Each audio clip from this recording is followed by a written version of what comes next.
Bom dia, boa tarde, boa noite, meus irmãos. Aqui é Alisson Tonassi, voltando aqui para falar do Livro dos Espíritos. Estamos no livro 2, no capítulo 4, falando sobre a vida, falando sobre a pluralidade das existências. E na pluralidade das existências nós vamos falar da reencarnação, da justiça da reencarnação, encarnação nos diferentes mundos, transmigração progressiva, sorte das crianças após a morte, sexo nos espíritos, parentesco e filiação, semelhanças físicas e morais e ideias inatas. Vamos lá. Da reencarnação, pergunta 166. A alma que não atingiu a perfeição durante a vida corpórea, como acaba de depurar-se? Submetendo-se à prova de uma nova existência. Então ele pergunta, o espírito passou por aquela vida, né? A alma passou por aquela vida, mas ela não chegou a um grau de aperfeiçoamento bom. Como é que ela faz? Volta. Então eles dizem, volta e tem uma nova existência. Pergunta 166A. Como ela realiza essa nova existência? Pela sua transformação como espírito? Ao se depurar, a alma sofre sem dúvida uma transformação. Mas para isso necessita da prova da vida corpórea. Ou seja, ele pergunta assim, como realiza essa nova existência? Pela sua transformação como espírito. Então ele vai se transformar num ser melhor, ele vai evoluir espiritualmente. Ele fala sim, submetendo, mas assim, quando ele fala pela prova, entenda-se experiência. Nós vamos entrar num processo reencarnatório para adquirir vivência, experiências. Então, quando você vai entender, ele usa a palavra prova, mas a gente vem para experienciar. Vamos lá. Pergunta 166B. A alma tem muitas existências corpóreas? Aí a espiritualidade vai responder, sim, todos nós temos muitas existências. Os que dizem o contrário querem manter-vos na ignorância em que eles mesmos se encontram. Esse é o seu desejo. Então ele fala, olha, o espírito ele é criado simples e ignorante.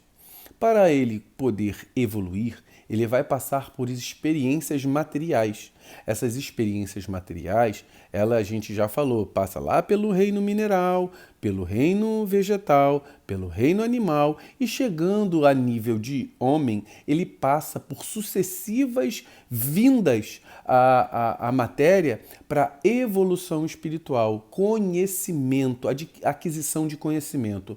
Hoje, eu passei por uma família, nessa família existiram circunstâncias que eu aprendi a vivenciar, passei por questões de aprimoramento intelectual, aprimoramento moral. Hoje eu tenho a minha família e passo essas circunstâncias vivenciando com um grupamento familiar, tendo contato com pessoas, adquirindo experiências, né?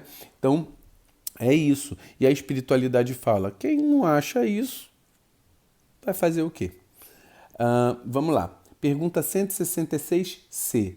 Parece resultar desse princípio que, após ter deixado o corpo, a alma toma outro, dito de outra maneira, que ela se reencarna em novo corpo. É assim que se deve entender a espiritualidade. É evidente. A espiritualidade é fantástica com Kardec. Kardec faz umas perguntas, ele fala assim, é evidente, cara. Você mesmo já está me respondendo. 167. Qual a finalidade da reencarnação? Aí a espiritualidade vai falar expiação, melhoramento progressivo da humanidade. Sem isso, onde estaria a justiça? Então ele diz o seguinte, no lugar de espiar parece que nós estamos condenados, né? Nós não estamos condenados a nada. A única coisa que Deus nos condena é melhoramento pessoal, vivenciar coisas. Nós vamos entrar numa reencarnação para melhoramento pessoal e coletivo. Quando eu melhoro a mim mesmo e muitas pessoas se melhoram ao meu redor como uma coletividade, eu estou fazendo um melhoramento da humanidade. Então, muitas vezes a gente vai falar, quando você está lá sentado na frente de um preto velho e ele muda o teu coração para que você seja uma pessoa melhor, ele individualmente está mudando a humanidade. É isso, meus irmãos. E quando ele fala, sem isso, onde estaria a justiça? A justiça está em nós experienciarmos, vivermos as consequências dos nossos próprios atos, né? Isso mais tarde nós vamos ver. Vamos continuar aqui. Pergunta 168. O número das existências corpóreas é limitado ou o espírito se reencarna perpetuamente? Ele está perguntando, olha, tem número de reencarnação para fazer? Ou pode reencarnar quantas vezes forem necessárias? A cada nova existência, o espírito dá um passo na senda do progresso. Quando se despojou de todas as impurezas, não precisa mais de provas de vida corpórea. Então ele diz o seguinte, o espírito ele vai reencarnando até adquirir moral e conhecimento pleno, né? Até onde ele seria um puro espírito. Pergunta 169. O número de reencarnações é o mesmo para todos os espíritos em geral? Não. Aquele que avança rapidamente se poupa de provas. Não obstante, as encarnações sucessivas são sempre muito numerosas, porque o progresso é quase infinito. Então, ele está dizendo o seguinte, olha, tem muitas pessoas, muitos seres individuais, espíritos, que vão evoluindo rapidamente. Mas a quantidade de reencarnação é meio complicado você falar, porque existe um número infinito de experiências, um número quase que incontável de vivências que podemos ter. E quanto mais podemos viver, mais podemos e devemos reencarnar. Pergunta 170. Em que se transforma o espírito depois da sua última encarnação? Em espírito bem-aventurado, um espírito puro. Ou seja, se o espírito ele passa pela última encarnação dele e não precisa mais reencarnar, ele é chamado de espírito puro. Ele não há necessidade de retornar mais às vivências no mundo material.